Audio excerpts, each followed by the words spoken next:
Ya, terima kasih Otto. Di sebalik kesibukan transaksi digital dan juga skrin yang bersinar ini, tersembunyi sebenarnya ancaman yang kini menelan jutaan ringgit, iaitu jenayah siber.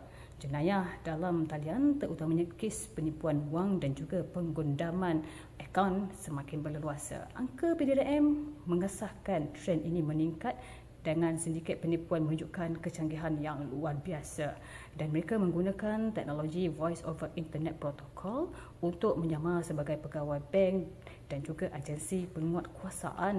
Mereka membina panggilan palsu untuk menimbulkan panik, memaksa mangsa mendedahkan butiran peribadi dan juga maklumat kewangan.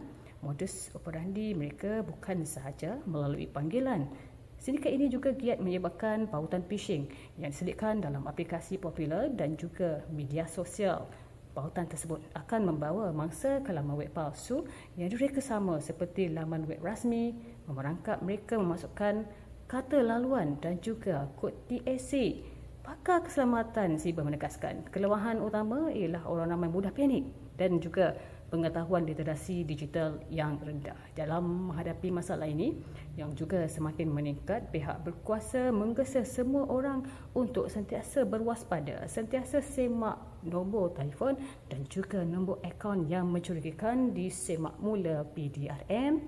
Jangan klik, jangan dedah sebarang maklumat perbankan anda kepada orang yang tidak dikenali walau apa jua janji dan juga ugutan yang diberikan. Kewaspadaan anda adalah benteng pertahanan yang terbaik. Kita kembali ke Angkasa Puri Kota Media. Silakan.